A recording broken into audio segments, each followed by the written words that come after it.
And then the recession hit, and everybody remembers in the recession, real estate. Well, unfortunately, the automotive industry was the second industry that was hammered, and our business was it was like an atomic bomb went off. A lot of money, people couldn't pay us. There's just a lot of turmoil, and pretty much every industry was affected. And so at 35 years old, dad, 3 kids, wife, obviously other family members, lose everything, pretty much everything, which was a joy. No, I'm kidding. It was, I don't know how else to describe it. Think about being a dad and having to say no to everything because there's just nothing. Welcome to the Business Problem Solvers Podcast, where we help business owners create a business ATM. Here we talk through the issues of earning attention, time, and money of our clients and ultimately solving their problems. I'm your host, AJ Vassar. You can follow me on all social medias at AJ Vassar. Each episode, I plan on bringing you guests to discuss the specific problems they help their clients with and solve and the results that they help them achieve. Speaking of results, one of the biggest hurdles keeping most businesses from getting results is not having enough leads to talk to and convert. Lead generation consistently ranks as the #1 challenge for small business owners. If you're struggling to get leads for your business, hit me up at AJ Vassar and I'll help you with that. I'll even give you 100 complimentary leads. Again, hit me up at AJ Vassar and we'll make that happen. Today, my guest is Gio. I call him Gio, but his name is Giovani Salvo. But you Gio to me. Hey, so instead of giving y'all this like introduction, I'm gonna tell you how Gio told me to introduce him. He's a business badass, and he ain't lying. Me and Gio we've had a chance to talk off here for a while. One of the reasons I wanted to interview him is because of everything he's accomplished in business. Because a lot of people talk about what they've done and they hype it up. Gio was actually suppressing most of the stuff he did when we talked. So, Gio, welcome to the show, man. Thank you. I said that jokingly, but you could take it for what it's worth. Let's go. Man, no, I do think you're a business badass, man. It's funny we talk so much that I'm like, yo, I want to go back to the conversation that we started with. So let's talk about how you got started in business, your journey, because it's pretty unique. Yeah, so I'm in Miami, Florida now, born and raised in New York. Moved to Miami in 1990 when I was 16. So I'm dating myself now. That's where all the gray hair comes from. The roughest years to move. So if there's parents on, do not move your kids when they're teenagers. My dad opened an automotive business. So he used to sell paint and chemicals to body shops to fix cars, which is a weird industry. You don't really think about it. I didn't even know that industry existed. But in South Florida, hurricanes, tropical storms, the export market is a pretty big deal. So 16, 17, sweeping the floors, working on the weekends. And then 18, started working full time, going to college. I realized what I was learning about business and doing business were completely different things, theory and reality. So we had the opportunity to buy one of our competitors, small store, and I decided to kind of start working full time, like really full time, like quit school. 24, I took over sales. 20, I took over the company. And by 2008, I had us doing about $5.2, $5.3 million a year in sales. My brother, my dad, it was a family business. But at that point, we had about 40 to 50 employees across a bunch of different stores and everything. So we were doing pretty well. And then the recession hit, and everybody remembers in the recession, real estate. Well, unfortunately, the automotive industry was the second industry that was hammered. And our business was it was like an atomic bomb went off. Yeah. A lot of money, people couldn't pay us. There's just a lot of turmoil, and pretty much every industry was affected. And so at 35 years old, dad, 3 kids, wife, obviously other family members, lose everything, pretty much everything, which was a joy. No, I'm kidding. It was. I don't know how else to describe it. Think about being a dad and having to say no to everything because there's just nothing.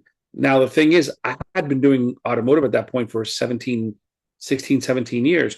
Like, you get good at something. So I kind of didn't know what else to do. I'm a foodie. I was thinking, do we open up a catering company or a food truck? But it's not big enough for what I want. I kind of always had big goals and dreams. So I really didn't know what else to do. I kept rebuilding. We kept kind of just trying to make it work.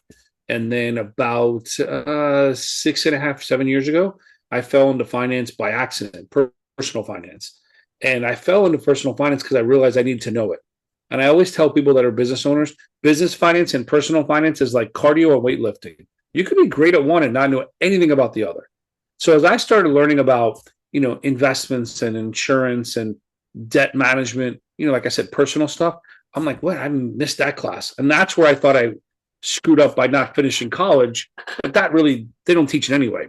No, they don't. So as I started learning more and more, I started talking to who?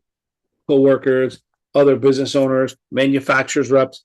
And I started seeing that most people don't know anything about money. And now that I've been doing it for this long, it shocks me when somebody does. And I don't mean that disrespectfully, but I've owned this body for 50 years. I've never studied it. Don't take medical advice from me. Just because people have been around money doesn't mean they understand it. And so I fell in love with teaching and kind of went from there. I think you just said something that everyone needs to like tap into, right? Just because you live in your body, you don't understand it, right? Just because you make a lot of money or you may not make a lot of money doesn't mean you understand business finance and personal finance, right? Mm-hmm. That is huge. How humbling was it for you to have to, number one, admit that? And then what were the steps? Because unlike most industries, we don't get grandfathered in to education, to being smart in another area.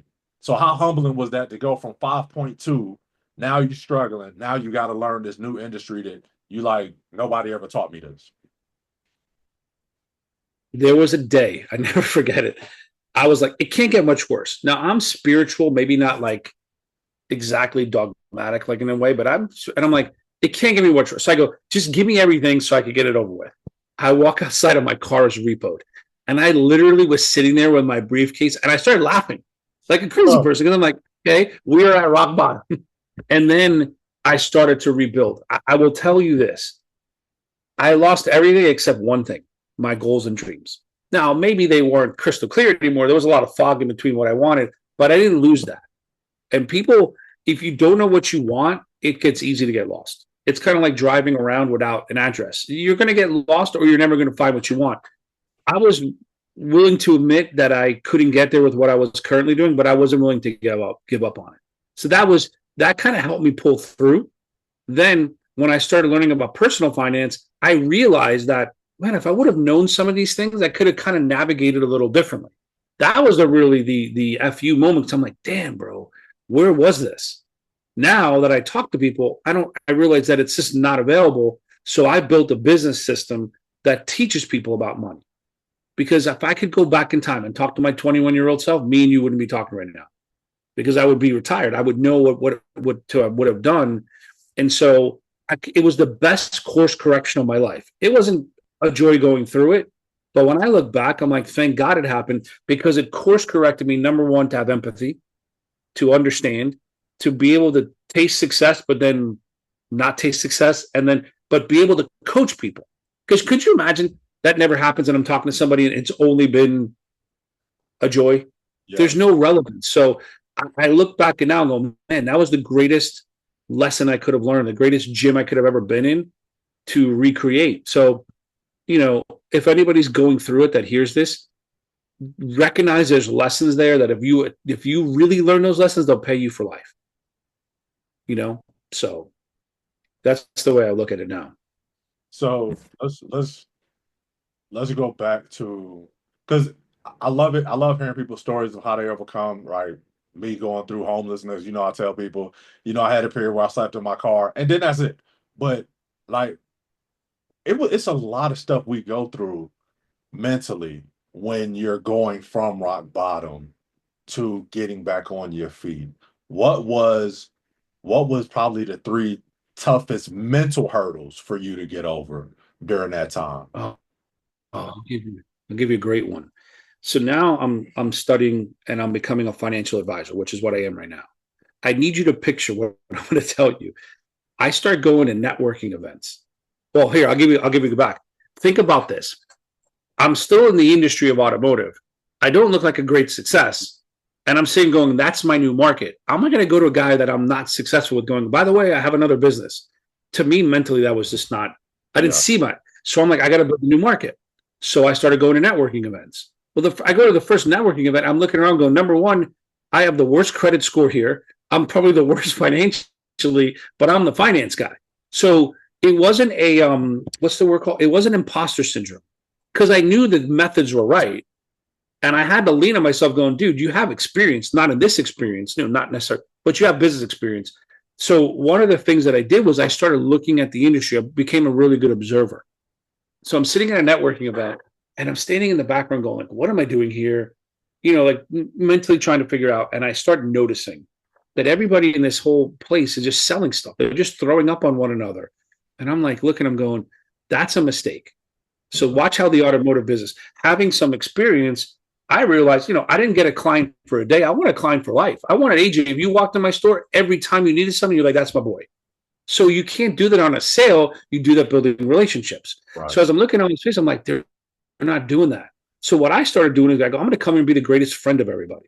Really understand why you're a lawyer, why you're a doctor, why you're a podcaster, and then connect them to the people they should be connected with. So if you're a realtor friend of mine, I'm going to introduce you to my mortgage broker. If you're leads, what kind of leads are you generating? If you're a lawyer, you should meet other lawyers. So I would say by 6-7 months in, I would go to a networking event and you'd think I was running it because I was like, oh, that's my boy. And then because money and finance is a universal.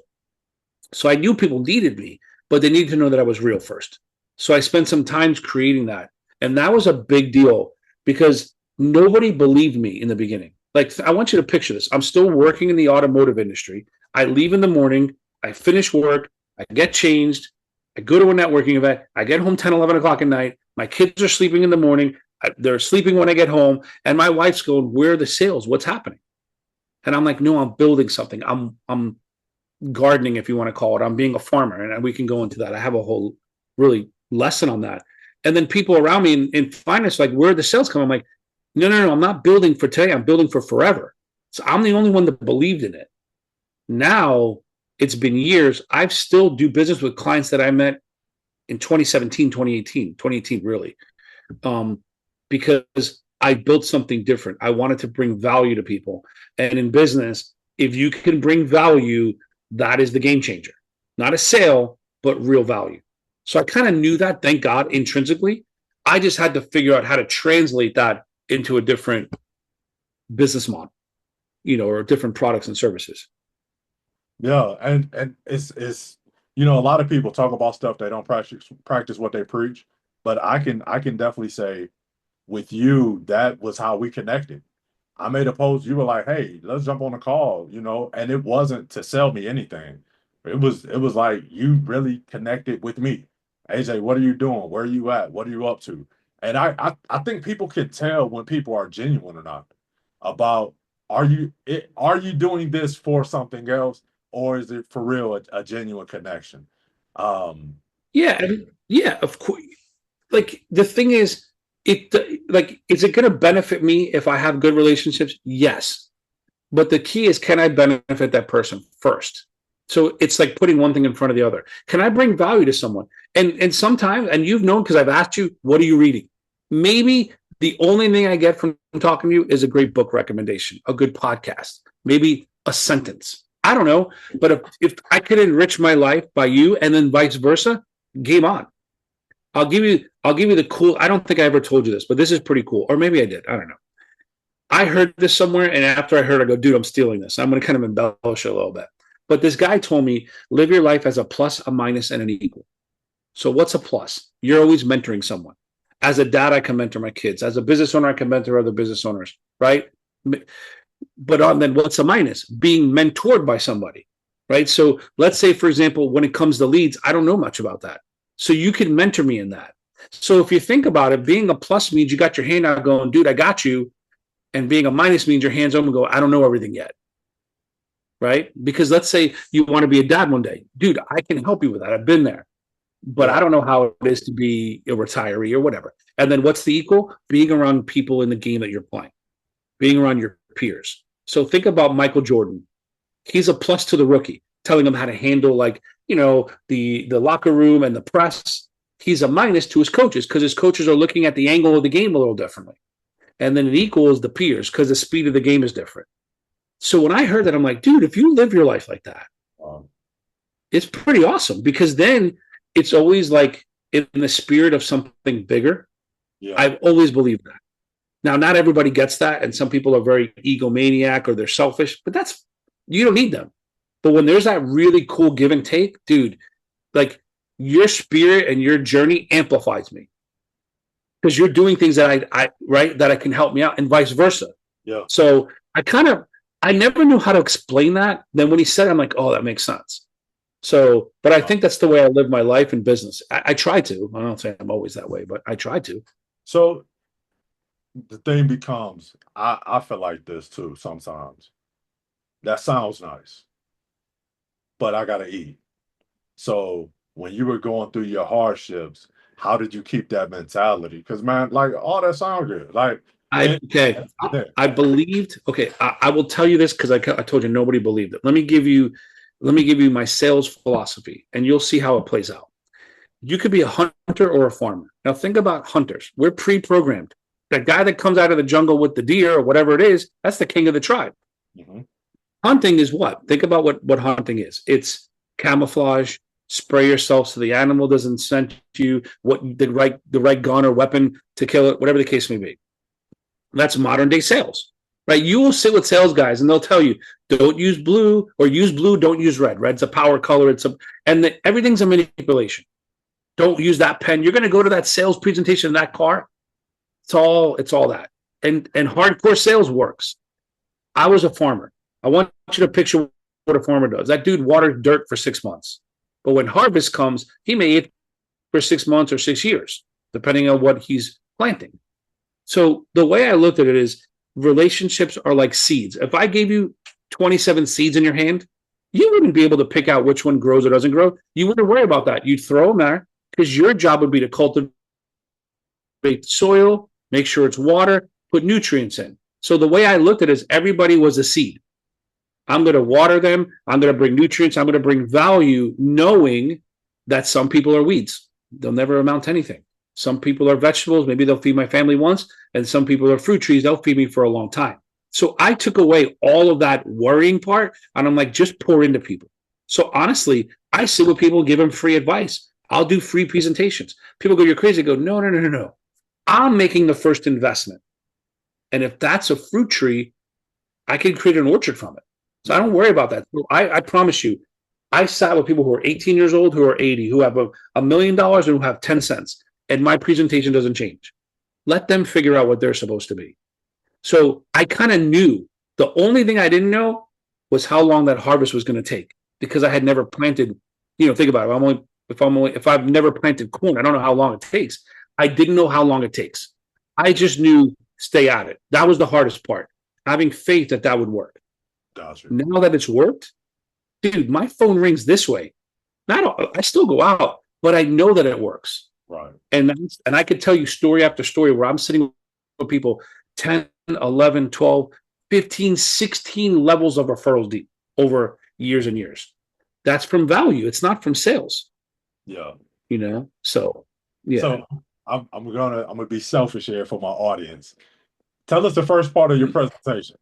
Or the part that you feel that most people, if they knew this part, they could at least get started. Okay. When it comes to money, compounding interest, you've heard of the term, correct? Of course. Compounding interest is an incredible force if you know how to use it. So let me give you an example. Okay. So anybody could look this up. The rule of 72. Rule of 72 is a simple formula that explains how quickly my money will double if I know the interest rate. So I'm going to give you an example of why this is important. If you go on a road trip and you're going to drive 200 miles, well, if you don't know the miles per hour, you ain't never going to you don't know what time you're going to get there.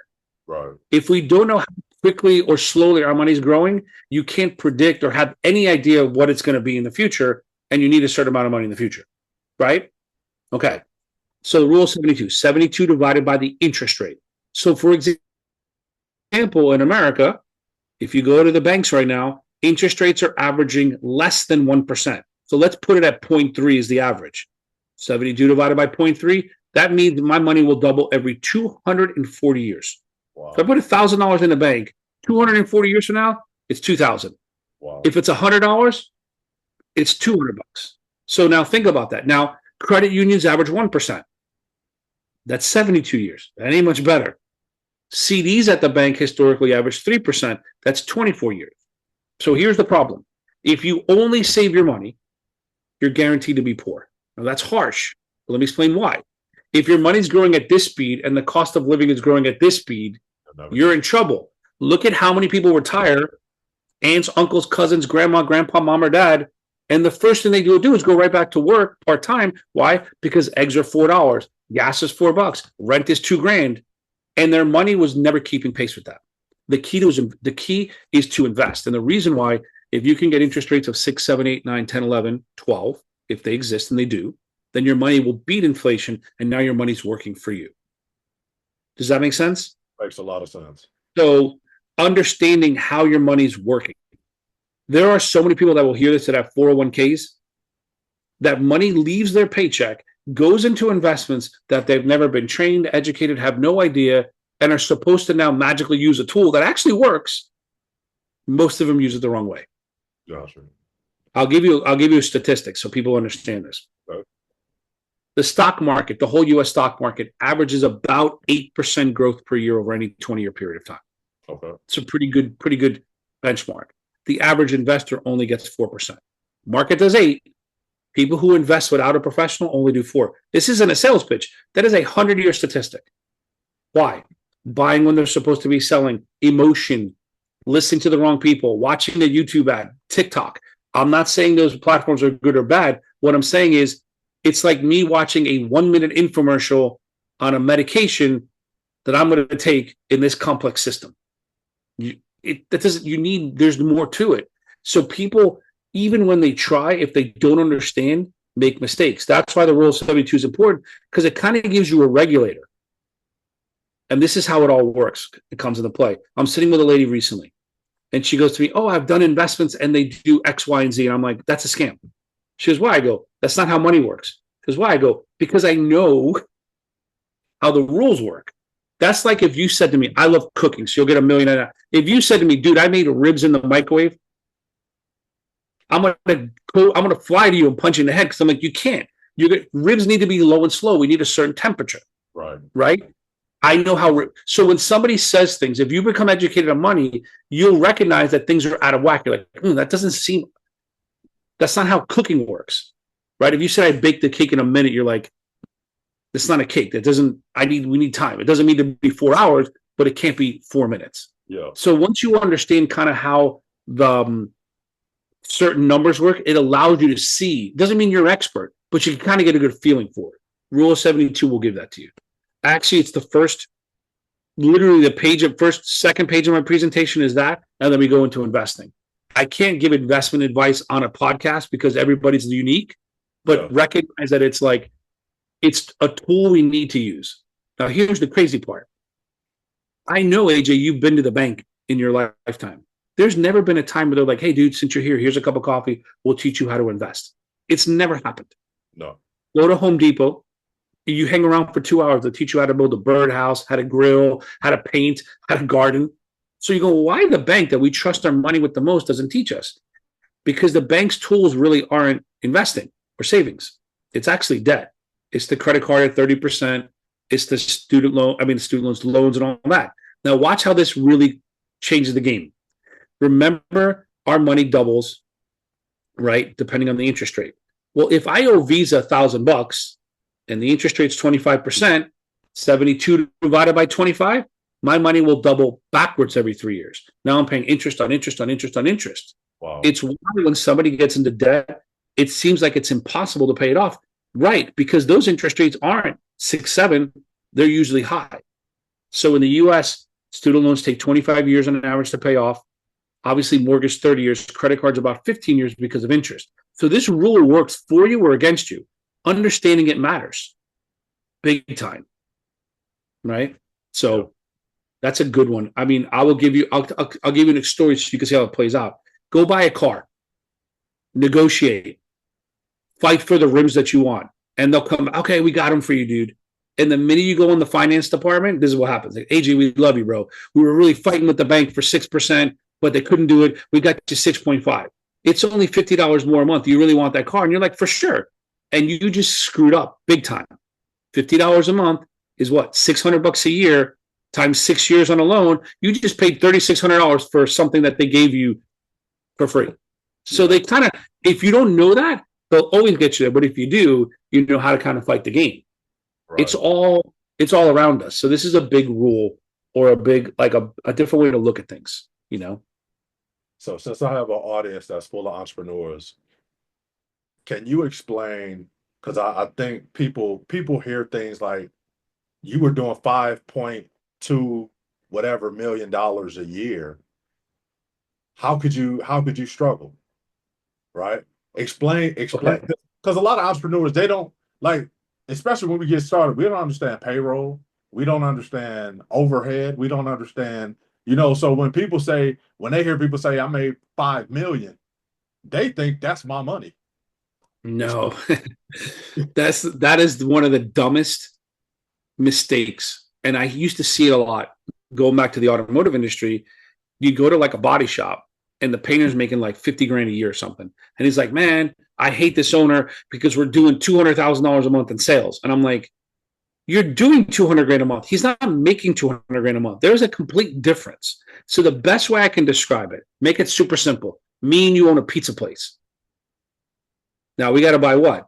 Dough, cheese, and sauce.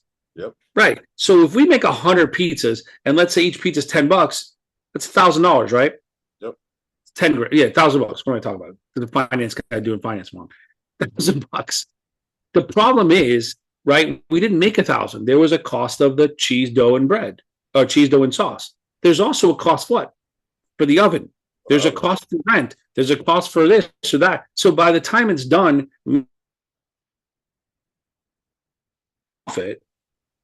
people do the numbers all wrong and they don't understand why their math doesn't work. So that's problem number one. But I'll go way before that. I want you to picture this. And I never really understood this, how to explain it, and then I kind of figured it out. Think about this. Let's pretend me and you are going to go on a journey. We're going to go on a vacation. Before we buy a plane ticket or rent a car, we need to know what? The correct? Right. Because what does the destination tell us? The type of vehicle. If I want to go to the Bahamas from Miami, it's a boat or a plane because there's no bridge. So renting a car doesn't do me good. If I want to go to the moon, it's a rocket ship. The destination tells you the type of vehicle. Now, why is that important? Because as an entrepreneur, what is your destination? What's the goal of everything? Forget about the vehicle. That's the career, the job, or the business. What do you want first? Because if this is where everything gets screwy. Oh, I'm gonna open a business and do T-shirts. Why? Because I want to have a business. But why? What do you want? I want to travel the world and be retired at 40. Dude, that's the wrong vehicle for what you want. Think about how many history teachers will never touch the pyramids because it's the wrong vehicle for what the goal was. So I tell everybody that starts a business, what is the point of it? Oh, I want to make money. No. That's paying for today. If this business can't pay for your future, what are you going to do when you're 65? What are you going to sell? With the speed of business and technology, chances are your business may be obsolete. And a lot of businesses are built on what? Personalities. So if I sold the automotive business when I did, I was what was valuable because I had the connections. So most people completely screw this up. What do you want first? Build it into your business model. And can it pay your bills today? And can it pay for your future? What do I mean by your future? Can it pay for the investments in your Roth IRA, your 401k, or whatever the case may be? Can it pay that so that when you retire, you have wealth? Because if you don't, what are you going to do at 65? Because you're going to grind. As an entrepreneur, 100%. But if it's only paying for today and your future's in clouds, you're in trouble. It needs to do both. People don't think this way. I see it all the time. I see it with doctors. I have a couple of optometrists that are friends with mine, that are clients of mine, open up businesses. Why? Because I'm good at optometry. That's not the reason to open a business. What's the point of it? To get more sales. Right. But if you can make $250,000 working for somebody else, or you're going to make $250,000 working for yourself with all the pressure, it may not be the greatest opportunity. I think the numbers are what people don't get, and they don't build it all the way through. Yeah. It's why people, and this goes to people choosing careers. So if people have teenagers, think about what a lot of guidance counselors say. What are you good at? That's not the right question. The question is, what do you want first? Right. Where are you going? You know, The nation is what do you want? Yeah, because it's all related to that. Man, this is great. This is great. So I'll say this. Somebody's listening. They're like, all right, Gio, I'm with you. I'm with you. I need to take control of my finances. What's their next step? If I would, this is what happens all the time. I sit with someone, by the way, for free. I will bring them 35 to 40 minutes presentation on education on money. Rule 72 is a piece of it. We're going to go through everything, and it's going to culminate in building a game plan. No cost. Now people go, how do you make money? I make money from the companies I work with. So if somebody wants to open up an investment, they can go to the bank. Good luck with that. If you want, go deal with a random person, or I can do it. The cost is the same, but I make money from the companies I work with. So my job, the best way I can describe it, I know I use a lot of analogies, but think about this. If you're going to go on a road trip, let's say 20, 30 hours, right? I just drove from Orlando to Colorado, which was crazy, but it was 24 hours of driving. Yeah. I know. It's a crazy story, but we're get it done people. The flight we had canceled, everything went screwed up, and it was like we had a vacation paid for. Either we were driving or we were going to lose everything. So we drove. But the key is this. I put the address in a GPS and I let it navigate me, right? Left, right, slow down, there's police, so on and so forth. Can you imagine I get in a car and my wife's like, where are we going to go? We're going to Colorado. How are we getting there? I don't know. I'll just figure it out. That's crazy talk. Most people are going to go on the most complicated journey of their life, 10, 15, 20 years, 30 years to their retirement. If they don't have an address, a destination, they can't have a GPS. If they don't have a financial GPS, they're not finding it. I don't care how good you are, you're going to be inefficient. So what I end up doing is I teach, and it finishes up with a 15 to 30 page financial GPS with no cost. Now think about how powerful that is. Because AJ, if you were my client, I go, dude, here's your game plan. Oh, and by the way, if you want, I'll ride shotgun. So every time a decision comes up, we can look at it. I'm like, that's a good idea, bad idea. I don't get paid for that. I get paid if a client needs a product, and eventually they're going to need things along the way. Yeah. But when I do that, I don't have a client for a minute. Dude, I'm on the journey now. Yeah. Because I earned it. So that's my business model. So anybody that's on this call that wants a real game plan without the pressure, sales pitch BS, that's what I want. That's who I sit with. And the magic is, and this is what I talk about this deeply, the easiest question to ask somebody is, AJ, who do you know that needs the same? Yeah. Referrals. 100%. Because if there's not sales pressure built into it and genuinely want to empower people, it's the easiest question. People then, this is what they do wrong. They sell you something like a tie and then go, AJ, who do you know that wants to buy a tie? And you're like, well, who do I know that wants to buy a tie? Who do I know that wants to deal with this? Who do I know that likes the color purple? And you eliminate everybody in your whole market. But if the question was, who do you know that wants to have nice clothing? It's a lot more people. Well, my question isn't, who do you know that wants to do investments, insurance, debt management? My question is, who do you know that wants to learn about money? That's everybody. So it opens up a whole world to education and to bring it to people. And so that's kind of where that's the method.